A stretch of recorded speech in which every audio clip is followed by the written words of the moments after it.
seminario tenemos hoy con la presencia de Fernando Molina.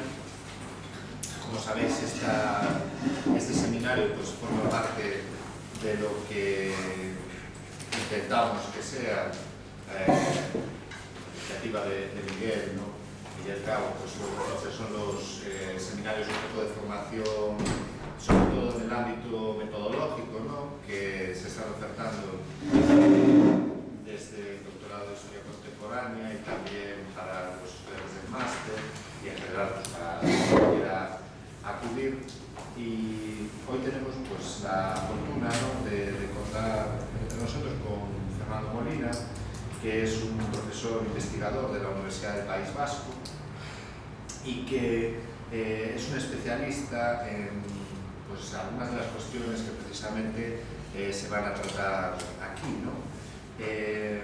Fernando tiene ya una carrera pues, bastante dilatada, aunque de alguna manera pues, pertenece a una generación de historiadores pues, que aún sigue llevando la etiqueta de joven de alguna manera, pero la verdad es que ya es una juventud con muchos años de trabajo detrás y una carrera pues larga, ¿no?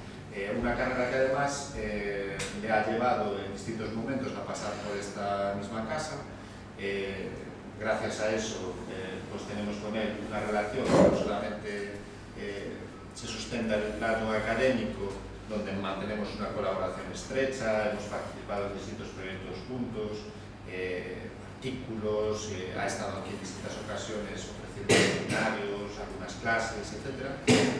Y además, bueno, que se sustenta no solo en eso, sino también en una relación de amistad, ¿no? Con distintos miembros de este departamento. Y basándonos un poco en esa amistad, pues, y en echarle un poco de morro, aprovechamos que él iba a estar aquí para pedirle que, dentro de esto que digo, que un poco por iniciativa de Miguel se nos está ofertando a todos dentro de lo que es el programa de doctorado, que nos diese esta charla, ¿no? Que tiene preparado, que según me ha dicho, pues un poco la intención es hablar un poco, yo ya me encargaré también de recordarle que sea poco, y después pues, recoger un poco también lo que serían vuestras inquietudes o preguntas que puedan surgir acerca de la cuestión que plantea, ¿no? Que tiene que ver con esto de la escritura autobiográfica, el tema de las memorias, los relatos.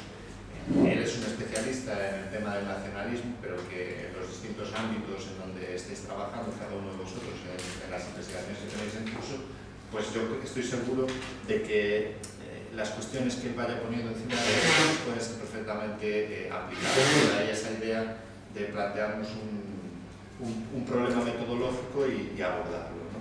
Entonces, sin más, ¿no? le dejo la palabra a Fernando y después de que acabe su intervención, pues abrimos ahí un turno de preguntas o de cuestiones que vayan surgiendo. Cuando quieras, Fernando. Muy bien.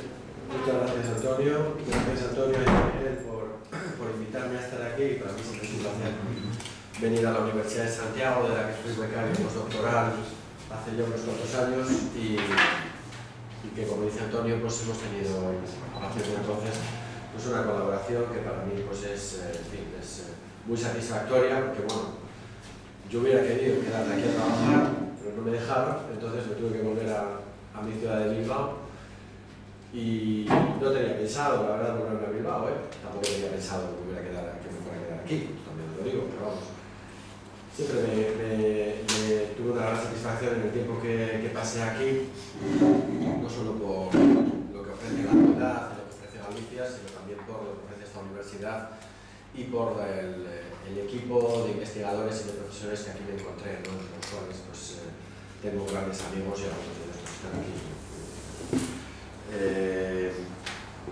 Cuando me comentó Miguel y Antonio pues, la posibilidad de dar esta charla, me incidieron mucho en esta dimensión metodológica, ¿no? Y bueno, como sabéis, la metodología también es un terreno muy difuso, de hecho, por eso me imagino que serán también estos seminarios, ¿no?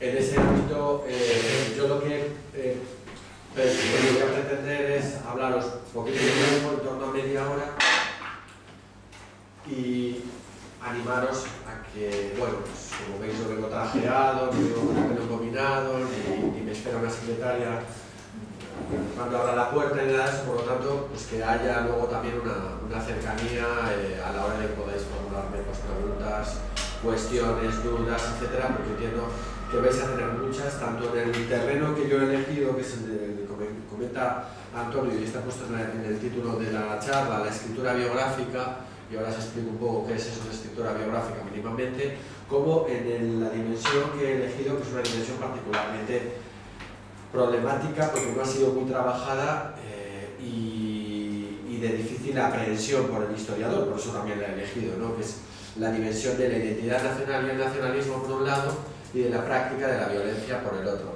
Esto yo lo he elegido a sabiendas de mi propia experiencia, porque lo que mejor podemos hacer, entiendo yo, los historiadores que venimos aquí, es hablaros desde nuestra experiencia, ¿no? No hablaros de un problema teórico en el que simplemente hayamos pues, teorizado, sino un problema que hayamos tenido que confrontar con una investigación, ¿no? Yo en mi caso, pues la investigación más cercana al problema que aquí trato fue el intento, no sé si el intento que hice de biografiar a un personaje muy importante del País Vasco, fallecido hace ya unos años, que fue Mario Mendia, que fue un antiguo militante de ETA en el franquismo, que luego tuvo una dilatada trayectoria política e intelectual y acabó militando en el Partido Socialista, fue amenazado por la propia organización en la que había militado en el franquismo y acabó muriendo de un cáncer pues, en el año 2003, ¿no? Con unos 50 y pocos años, ¿no? Entonces, bueno,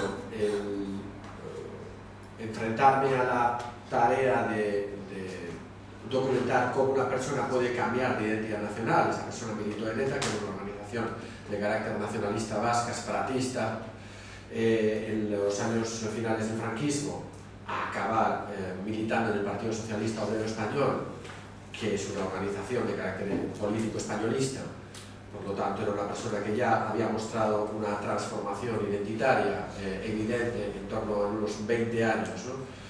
Y por otro lado, el acercarme a cómo esta persona había elegido en un momento dado la vía de las armas y cómo luego había contado su experiencia cuando ya había elegido otra vía diferente, ¿no? Que es una elección que hizo en los años de la transición, el abandono de las armas después de haber pasado por la cárcel y la opción de intervenir en la política, pues es lo que me llevó a tener que documentarme y a tener que leer en torno a este tipo de transiciones biográficas.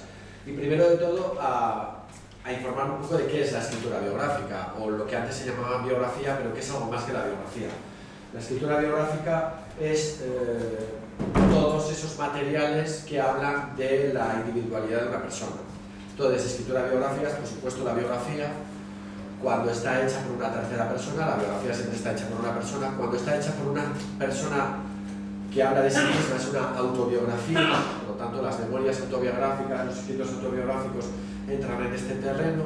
Las memorias, es decir, las autobiografías, uno puede publicar su autobiografía, uno también puede escribir un libro de memorias, donde selecciona simplemente determinados aspectos de su vida que son los que le interesa resaltar, ¿no? Normalmente pues, estamos muy acostumbrados por las memorias de políticos, ¿no? Entonces los políticos pues, muchas veces no nos hablan de su vida privada, nos hablan de su espacio, de sus sociabilidades, de sus inquietudes, etcétera, etcétera. Sino que nos hablan de la política y de su implicación en la política. Bueno, pues, ese terreno de las memorias también sería escritura biográfica. Los diarios, tanto cuando son personales y quedan pues, para la familia, como cuando luego se hacen públicos y se escriben, como diarios, ¿no? Que implica pues, escribir determinados días que uno considera importantes, pues experiencia, etcétera, etcétera. Conocemos diarios muy famosos, por ejemplo los de Manuel Azaña, pues eso también es escritura biográfica. E incluso, yo diría que incluso determinada fuente oral, cuando testimonia una trayectoria vital, también puede considerarse escritura biográfica, ¿no? Dado que uno no escribe sobre ella, pero cuenta.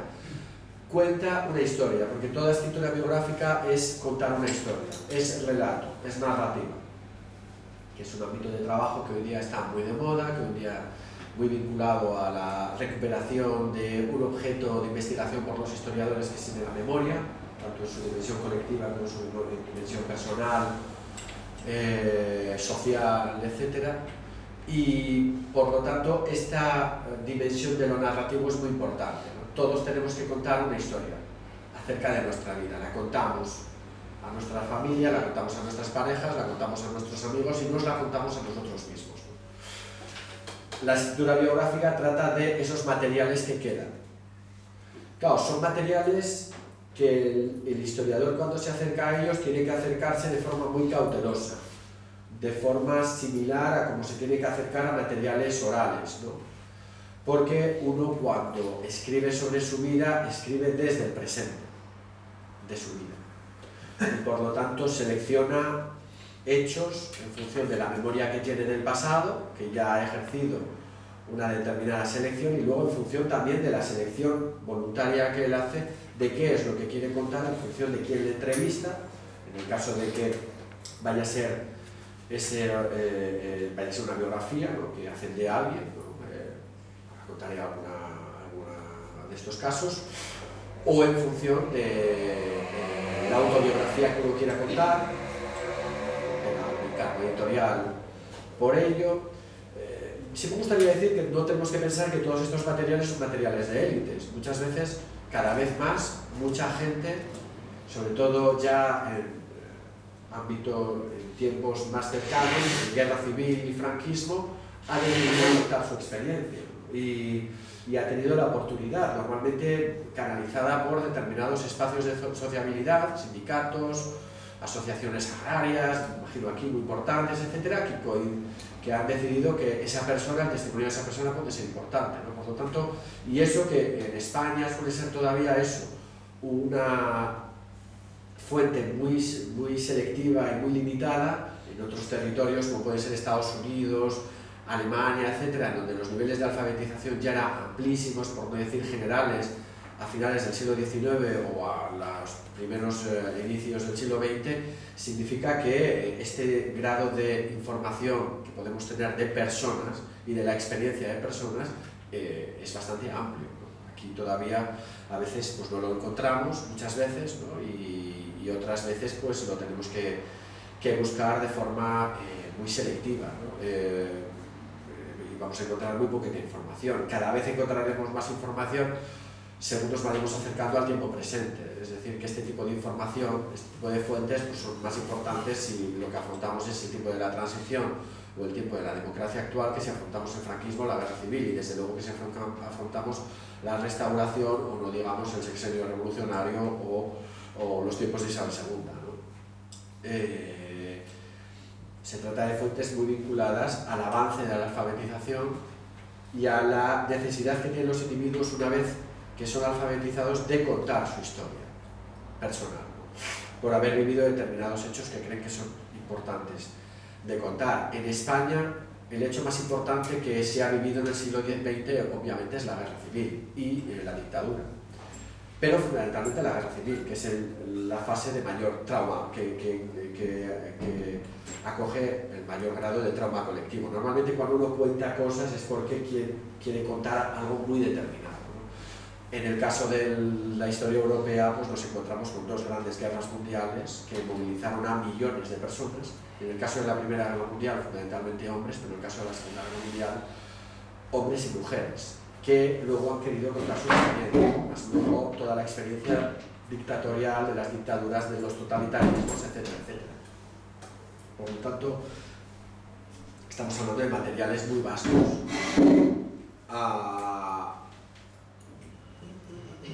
Esto es escritura biográfica. ¿Cómo se detectan los cambios identitarios? ¿Y cómo se puede profundizar en cómo los hombres que han participado en actos violentos, por ejemplo, luego cuentan esa historia, ¿no? Con este tipo de materiales? Bien. Segundo problema. Vale. Por un lado, la identidad nacional, como todos sabemos, o si no yo os lo digo, es una identidad muy poco palpable. Las identidades en general no son palpables, pero hay identidades que son como muy objetivas y problemáticas siempre. Toda identidad es problemática y por lo tanto toda identidad es construida. Pero bueno, en general pues hay identidades que forman parte de ese ámbito de lo que supuestamente es un hecho objetivo. Y la nacional realmente es una de ellas. Yo la asociaría a la identidad de género, por ejemplo. Es una identidad que muchas veces no se trasluce en los materiales biográficos porque los individuos la dan por sobreentendida. O sea, un individuo normalmente cuando escribe, solo escribe sobre la nación si ha vivido una transformación en su relación con la nación. Esa transformación puede generar el paso de una identidad nacional a otra, o bien el paso de una concepción de una identidad nacional a otra concepción ideológica, a otra cultura canalizada por otros instrumentos políticos de la misma identidad nacional, ¿no? Por decirlo de forma así más comprensible, si uno ha pasado de ser nacionalista gallego a nacionalista español, pues uno probablemente en sus escritos o en sus testimonios tendrá que afrontar de una manera u otra esa transición. Si uno ha pasado de provenir de una familia españolista a convertirse en un nacionalista gallego, también tendrá que teorizar sobre ello, un nacionalista vasco. Normalmente, por lo tanto, estas transiciones tienen mucho que ver con con los conflictos nacionales que tienen lugar en territorios, ¿no? En donde se viven tensiones entre diferentes identidades nacionales que no son complementarias o que tienen dimensiones no complementarias. Como todos sabemos, la identidad nacional no es unitaria y el nacionalismo no es unitario. Uno puede sentirse flamenco y belga, no sé, alsaciano y francés, o bávaro y alemán, gallego y español o vasco y español. Pero uno puede no sentirse eso. Uno puede sentir que su identidad nacional vasca le lleva a enfrentarse a la otra identidad nacional que considera que niega la suya, ¿no? Entonces, es en ese tipo de conflictos, bien de transición de un nacionalismo u otro, bien de mera conflictividad entre un nacionalismo y otro, cuando los individuos, cuando cuentan su historia vital, pueden dejar testimonios acerca de qué es lo que ellos consideran que es su identidad nacional. Bien. Aquí yo diferenciaría, y es algo muy polémico, entre nacionalismo e identidad nacional. Es algo bastante polémico. Hay muchos historiadores y muchos teóricos que no diferencian entre nacionalismo e identidad nacional y que utilizan el término nacionalismo para referirse a todo. Yo sí trato de diferenciar, porque me parece que es útil, sobre todo en estos ámbitos de los materiales biográficos, lo que es nacionalismo y lo que es identidad nacional. Y lo diferencia fundamentalmente de la mano de la teoría de la acción colectiva y de la implicación en la acción, en una acción colectiva del individuo. Es decir, cuando el individuo tiene unos referentes de identidad, que son referentes de carácter privado, que le ayudan a dotarse de un significado en su ámbito público, pero también en el ámbito privado, para mí eso es identidad nacional. Cuando esos referentes le impulsan a una acción colectiva, la que sea, su participación en una serie de actos, manifestaciones, actos bien sean esporádicos o no, su implicación en la política, su implicación en el mundo sindical, en el mundo del asociativo, cultural o político, etcétera, etcétera, ahí yo interpreto más que existe el nacionalismo. Insisto, es un tema que yo aquí lo planteo con puntillas porque dependiendo de qué teórico leas, lo vas a sostener mejor que no, o no lo vas a sostener. Es decir, hay teóricos del nacionalismo que no están muy de acuerdo con esto y que consideran que al final la identidad nacional es nacionalismo, es un nacionalismo pasivo, es un nacionalismo banal incluso, y hay otros que consideran y que consideramos que sí es útil discernir ambos, sobre todo llegados a una fase en donde lo que se produce no es nacionalización de individuos, sino renacionalización de individuos. Bien, ¿qué es esto de la renacionalización? Que es un término que cada vez, si os interesa el nacionalismo, os lo vais a encontrar más.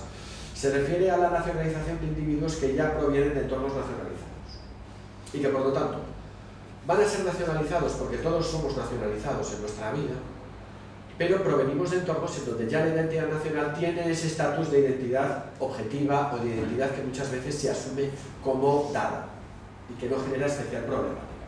Podríamos hablar también de entornos en donde ha triunfado lo que se llama, y que es un término que ahora está muy de moda y muy seguido aquí en España por muchos colegas míos, el nacionalismo banal, ¿no? Donde lo nacional ya se ha banalizado, ya se ha trivializado a través de un aparataje público y privado, desde los cómics o las novelas que uno lee, desde cómo están articulados, cómo está articulado el discurso mediático en el canal que sea, bien tradicional de la prensa o bien audiovisual, hasta cómo está articulado el espacio público con todo tipo de símbolos, muchas veces que son imperceptibles. Pueden ser pues, los escudos nacionales en las monedas o las banderas que ondean en todos los sitios, etcétera, etcétera. Claro, Ernest Gellner dice que el nacionalismo llega a un momento en que se acaba convirtiendo en el siglo XIX o a principios del siglo XX, dependiendo de qué ámbito territorial europeo nos refiramos, o occidental, en una sombra del individuo. Todos tenemos una sombra cuando nos da el sol y la nación ya es sombra, es decir, nadie no tiene sombra. Y para Ernest Gellner dice que llega un momento en la vida de las sociedades occidentales en que todo el mundo tiene nación. Lo que era algo accidental y poco común a principios del XIX empieza a normalizarse desde mediados, dependiendo de qué territorio, finales y principios del siglo XX, y ya llegados a una fase de mediados del siglo XX, es algo normalizado. Ahí es donde se produce este fenómeno de la renacionalización. La renacionalización al final lo que hace es nacionalizar individuos que ya han asumido a través de sus espacios primeros de sociabilidad y originarios, que es la familia fundamentalmente, y el espacio educativo y el espacio local, una identidad nacional, que esa identidad nacional ya es normalizada, ¿no? Y esa renacionalización lo que hará será redimensionar esa identidad nacional en base al nuevo contexto en el que vive ese individuo. Por decirlo de una manera muy clara, un vasco de finales del XIX y un vasco de mediados del siglo XX tienen muy poco que ver. Y un vasco de mediados del siglo XX y un vasco del siglo XXI tienen escasamente que ver. Probablemente no se reconocerían en prácticamente nada. Vale lo vasco, lo gallego, un gallego, un español o un norteamericano incluso. Por lo tanto, la renacionalización es un concepto que a lo que hace referencia es a eso, a cómo los individuos van adaptando una identidad nacional a su contexto, a su marco social, digamos, ¿no? Bien, la nacionalización permite diferenciar identidad nacional y nacionalismo. ¿Cómo se nacionaliza o renacionaliza un individuo? ¿Y cómo esto queda reflejado en los materiales biográficos? Bien, normalmente en estos contextos en donde hay testimonio, porque son individuos que provienen de territorios en donde tiene lugar un conflicto nacional o han vivido un trauma vinculado, por ejemplo, a una guerra, que normalmente todas las guerras desde el siglo XIX son guerras patrióticas, son guerras nacionalistas, o ha vivido una experiencia que puede ser la de una experiencia de emigración a otro territorio y por lo tanto tenía una identidad nacional, pero se encuentra con otra y acaba renacionalizándose en la nueva identidad nacional, ¿no? En la nueva nación que se encuentra. Bien, por un lado, los testimonios inciden mucho y nos lo encontraremos siempre, y es lo primero que tenemos que buscar en los referentes afectivos de esa persona. Es decir, y normalmente todos los individuos, cuando hablamos de la nación, hacemos alusión a nuestras familias. Luego hacemos alusión también a nuestros marcos locales, es decir, las amistades que vamos haciendo, al espacio de sociabilidad que vamos a encontrar, los primeros espacios de sociabilidad en los que nos insertamos, por ejemplo, la educación, la escuela pública, que es muy importante, el ámbito deportivo, la sociabilidad deportiva, la sociabilidad cultural, etcétera, etcétera.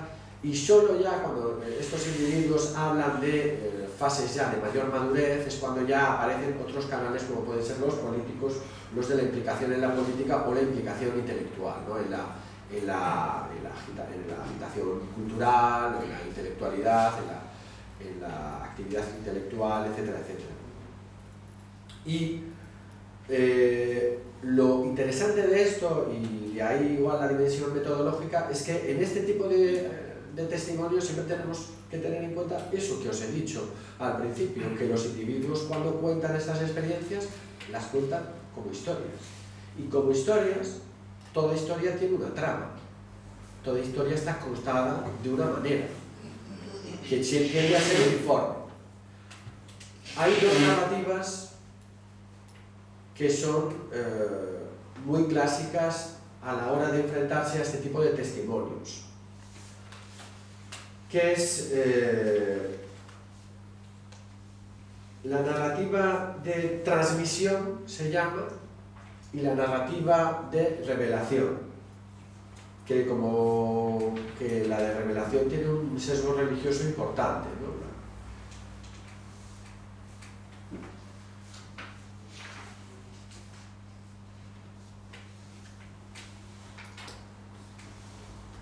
La narrativa de transmisión hace referencia a que la nación es un hecho objetivo porque al individuo le viene dado desde su familia y desde su entorno, y no encuentra ningún conflicto que tenga que reseñar en sus testimonios biográficos.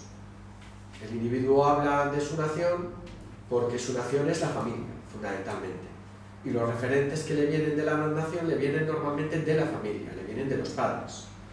Esto es muy clásico en los nacionalismos periféricos, en donde es una determinada, en la familia se da importancia a una serie de referentes, como puede ser la lengua, por ejemplo, en el caso del País Vasco, en el caso gallego, en el caso catalán, a los que ya la propia familia ha dotado de un significado nacional muy importante, ¿no? La familia ha educado también al individuo en identificar su entorno geográfico, su paisaje, el paisaje que lo rodea, como el continente de la nación, como lo que le muestra su pertenencia a la nación.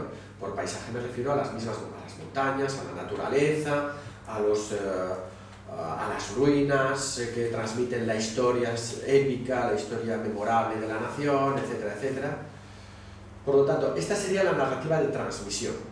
Es la narrativa, esto vale para los nacionalistas periféricos y las nacionalistas estatales. De hecho, en el caso de los nacionalistas estatales es algo clásico, porque bueno, viene reforzado además luego por todo el aparataje institucional, ¿no? Entonces, ¿por qué eres español? Pues una pregunta que muchas veces tenga respuesta. Siempre he sido español, mi familia es española, mis abuelos son españoles y no hay ningún problema, ¿no?, al respecto. ¿Por qué eres francés? Pero luego hay una narrativa que es muy interesante, que es la narrativa de revelación. Es cuando la nación es revelada. Normalmente esta narrativa tiene lugar en individuos que provienen de entornos en donde la nación era una y ellos se convierten a otra nación. Es una narrativa de conversión. Es lo que algunos teóricos llaman una narrativa paulina, ¿no? Ya sabéis, San Pablo, no sé si lo sabéis, pero San Pablo fue un perseguidor de cristianos al cual Jesús se le revela en un momento dado y se pasa de ser perseguidor de cristianos, un judío convencido, perseguidor de la secta cristiana, a ser el líder de uno de los principales líderes de la naciente iglesia cristiana, ¿no? Bueno, pues esta narrativa paulina, esta narrativa de conversión también tiene lugar. ¿Quiénes son los instrumentos reveladores de la nación? Bien, los instrumentos reveladores de la nación suelen ser, pues, amigos, hermanos, también personas de la familia que ya se han convertido a la nueva nación. Normalmente siempre hay un instrumento, parejas, es un instrumento muy importante, o sea, el descubrir a tu novia o tu novio te revela la nación, la verdadera nación, ¿no? Y todo ese descubrimiento está bien siempre dotado de una dimensión épica y trágica, porque lo que se descubre de la nación es siempre que es una nación reprimida, oculta, y a la cual se revela, y esa revelación es un hecho que siempre aparece reflejado en la escritura biográfica. Bien, no son dos narrativas que se disocian, normalmente son dos narrativas que se asocian, porque a pesar de que la narrativa de transmisión muestre una identidad, una identificación con la nación muy teleológica, muy continua. Siempre en toda biografía o autobiografía vamos a encontrar con que hay determinados elementos que parece que son los que convencen, los que muestran al individuo su pertenencia a una nación. Por ejemplo, en el caso de Mario Naindia, para ir terminando, él hace uso de una narrativa de transmisión. Su familia era nacionalista y por lo tanto para él la nación vasca no se le revela. La nación vasca ya le es transmitida por su familia.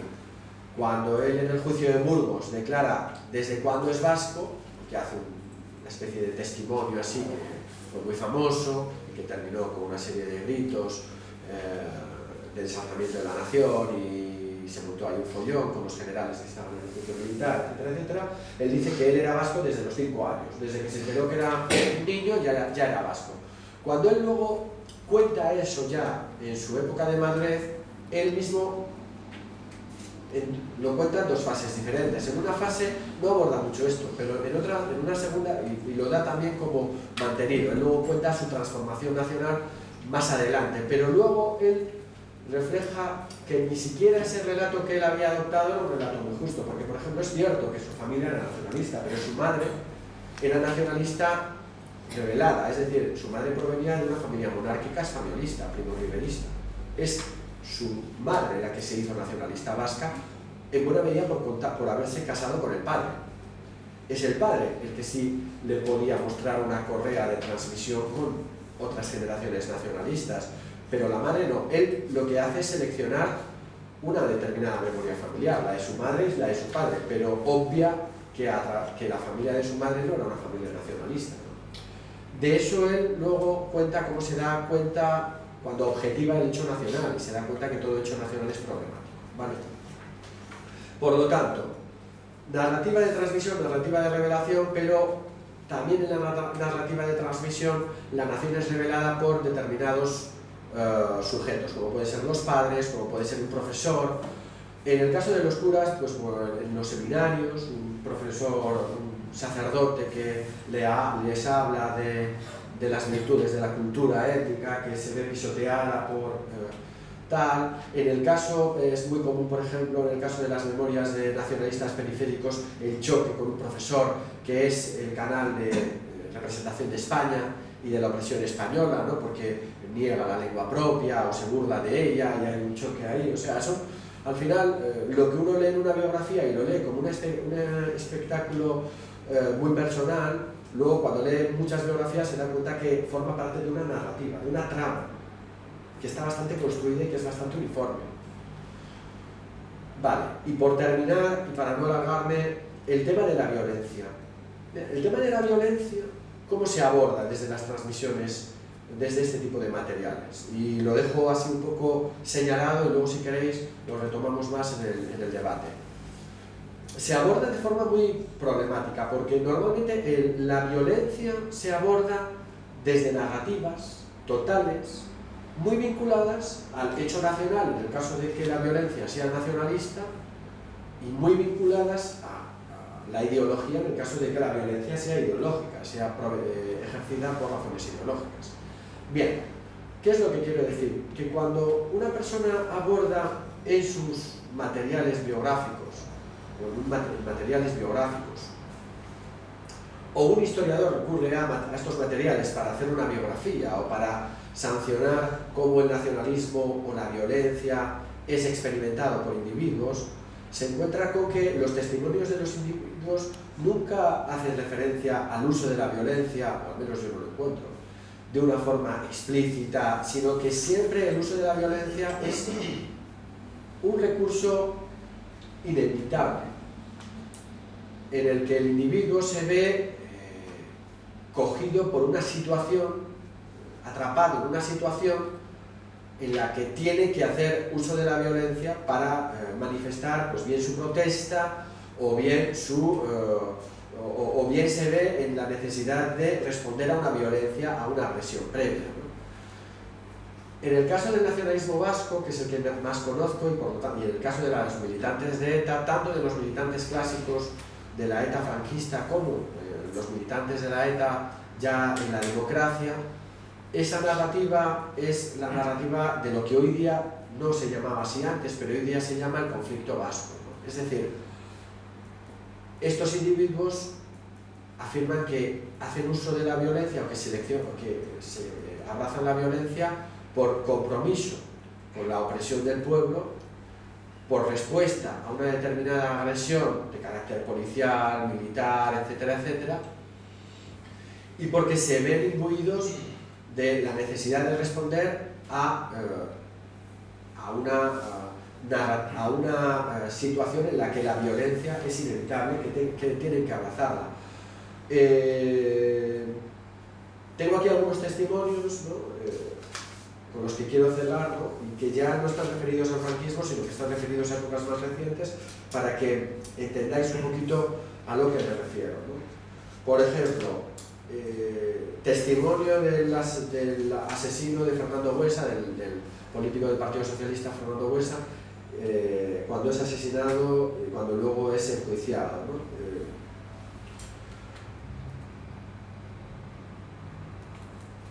¿Por qué usted ha hecho esto? Pues porque la persona seleccionada era responsable directo del conflicto que vive Euskal Herria, ¿no? Entrevista a un terrorista en un medio de comunicación. ¿Cómo te convertiste en asesino?, le dice el periodista. Yo no he sido nunca un asesino, responde el exterrorista. ¿Has matado? Y el exterrorista responde, sí, por necesidad histórica, por responsabilidad ante el pueblo. Por lo tanto, es esta narrativa de inevitabilidad a la que me refiero, ¿no? Siempre se da una circunstancia que hace que el individuo no sea dueño, no controle su vida, sino que su vida es, de alguna manera, él entrega su vida a una causa que es una causa colectiva que le impele a actuar de forma activa, ¿no? En este caso de forma violenta, ¿no? Una mera nota que os dejo y a partir de aquí, si queréis, pues debatimos todo lo que queráis, ¿vale? Muchas gracias. Bueno, muchas gracias, Fernando, también por hacer el esfuerzo de ajustarte al tiempo para dejar oportunidad de hablar, y yo creo que vamos a ver si hay preguntas o comentarios, pero ya que estoy aquí, me permito una cuestión, ¿no?, que me surge al hilo de lo que estás planteando, sobre todo de esta idea de la identificación de tramas narrativas, ¿no?, en este tipo de materiales de los que nos estás hablando, materiales biográficos. Y te voy a hacer una pregunta de carácter así muy básico que quizá no sé si es posible ni siquiera responder de una manera clara, ¿no? Pero bueno, me gustaría que al menos si puedes hacer alguna reflexión sobre esto que te digo. Si son tramas, o si tú estás identificando que en estos relatos de vivencias personales, de cómo se incorpora el hecho nacional o cómo se vive el hecho violento, tú lo que analizas es la existencia de unas pautas comunes, ¿qué valor tiene esto entonces como fuente para la investigación, ¿no? Porque la pregunta que surge, bueno, desde un análisis secundario, digamos, analizar el carácter de esos relatos y encontrar unas pautas, pues está claro, pero me imagino que le preocupará, como nos preocupa a todos en un momento dado, en qué medida esto nos puede servir para construir lo que es una investigación histórica, ¿no? Quiero decir, que no solamente se refiere al análisis de esos materiales secundarios, sino a lo que hay detrás de esos materiales. Dicho de otra manera, sí. Si, por ejemplo, entrando en tu tema, pues quieres conocer cómo ha sido el funcionamiento de una organización como ETA desde sus orígenes hasta el presente, ¿en qué medida te sirve de algo este tipo de información proveniente de lo que son los propios militantes, si realmente lo único que conseguimos identificar al final son unas pautas que se repiten una y otra vez y que por lo tanto hacen dudar del significado real que tienen como fuente histórica? No sé si me estoy explicando. Te lo digo porque esto recuerda mucho, salvando las diferencias, a lo que nos sucede, pues, por ejemplo, al estudiar las cartas de las personas que están en capilla, que seguramente conocerás mucho este caso, ¿no? cuando van a ser ejecutadas en la guerra civil, y que resulta que, claro, lees una y es impresionante, y lees 10 y te das cuenta de que todos dicen lo mismo. Entonces, ¿cómo afrontamos esto, ¿no? Es una pregunta que yo creo que además va a la matriz de lo que es la función de este seminario, ¿no? O sea, que está muy bien formulada y tiene una difícil contestación, porque la contestación no es única, es diversa, ¿no? Vale, por un lado, en primer lugar, la identificación de estas tramas narrativas lo que nos permite, en el caso del nacionalismo, es identificar las diferentes pautas de adopción de la nación que tienen los individuos. Bien, ¿por qué? Porque en el caso de la escritura biográfica está demostrado, o se va demostrando, que es muy útil. ¿Por qué? Porque el discurso del nacionalismo, por ejemplo, es un discurso muy clásico en el sentido de que los individuos nos nacionalizamos de forma natural y que la nación es un hecho natural. Y que es un hecho natural que viene de la noche de los tiempos o de un pasado muy remoto, etcétera, etcétera. Luego, realmente, cuando te enfrentas a este tipo de testimonios, lo que te das cuenta es que no es tanto así, que la nación es un hecho en buena medida construido. Y debido a que es construido, es el producto de tramas que no son solo elaboradas desde los poderes públicos, sino que en las que los individuos tienen una participación muy importante. No son tramas que los individuos adoptan porque les han sido transmitidas por los maestros o por la prensa. Son tramas en donde los individuos lo que hacen es dotarse de sentido. Por un lado, con estos testimonios lo que podemos encontrar es en qué medida la nación se ha banalizado, se ha generalizado, o en qué medida la nación todavía no está generalizada. Por lo tanto, podemos pautar el grado de adopción de la identidad nacional, el grado de nacionalización, o en su caso de renacionalización. Esto, por ejemplo, es muy importante porque, pongamos el caso del franquismo. Claro, podemos pensar que el franquismo es un régimen nacionalista español, así mismo se califica en la guerra desde que todos los grupos sociales que se implican en el intento de golpe de Estado el 18 de julio, y por lo tanto, bueno, es un hecho ostentosamente claro. ¿Realmente este nacionalismo era un nacionalismo tan uniforme como el propio nacionalismo, como el propio discurso institucional decía? En ese momento de la insurrección y de la guerra civil, incluso del primer proceso de estabilización del régimen. Estamos hablando de tradicionalistas católicos, fascistas, exmonárquicos, incluso republicanos oportunistas, sectores muy diferentes. Estamos hablando de nacionalistas vascos que se pasan a ser nacionalistas españoles, de nacionalistas gallegos católicos que se pasan a ser... Estamos hablando de católicos que se hacen nacionales, que igual venían de una nación y se hacen de otra. Por lo tanto, este tipo de materiales sí que nos pueden ayudar mucho, por un lado, a detectar la diferencia entre el discurso público en torno a la nación y la realidad de cómo la nación es vivida y vivenciada. Y por otro lado, también nos puede ayudar mucho a la hora de pautar lo que es la nacionalización, que es un proceso muy constructivo y muy en construcción. ¿Tiene algo que ver la nacionalización española, españolista del franquismo de los años 60, con el nodo funcionando a pleno rendimiento, con la televisión española ya en marcha, con espectáculos deportivos de masas, fundamentalmente el fútbol, con lo que fue la nacionalización en los años 40? Y por lo tanto la idea de España era exactamente la misma. O esas ideas de nación servían a determinados contextos y permitió, bueno, no nos olvidemos, por ejemplo, que muchos gallegos, o muchos cacereños, muchos extremeños nacionalizados españoles en los años 60 votan al Partido Nacionalista Vasco cuando emigran al País Vasco a finales de los años 70, y sus hijos son militantes de Batasuna o se incorporan a ETA en los años 80. Por lo tanto, esto luego habrá que explicarlo. Si era un nacionalismo tan ostentosamente efectivo, porque era total y totalizador, ¿cómo es posible que se produjera luego esto? Claro, a un nacionalista no tiene... ¿Cómo no van a ser nacionalistas vascos? Si lo objetivo es la nación vasca. Quiero decir, un nacionalista vasco nunca se va a preguntar eso, ¿no? Pues, anormal, ¿no? Lo anormal es que no se hayan hecho nacionalistas vascos nosotros, ¿no? Eso es lo anormal. Es normal. Claro, si nos situamos, claro, ahí entraremos ya en terrenos de interpretación religiosa, ¿no? Como, bueno, para un cristiano no es una sorpresa que haya católico, para un católico que haya católicos, la sorpresa es que haya protestantes o que haya testigos de Jehová, ¿no? Entonces, si nos apartamos de esa contemplación religiosa en la que nuestra identidad es una identidad total que damos por supuesta, este tipo de materiales nos pueden ayudar mucho. En el caso de lo violento, en el caso de la implicación en la violencia, por ejemplo, en lo que yo más he estudiado, que es nacionalismo y violencia, pues ahí hay un debate muy interesante que es qué está primero, si el huevo o la gallina, y qué es la gallina y qué es el huevo, ¿no? Es decir, ¿está primero el nacionalismo y del nacionalismo se pasa a la violencia?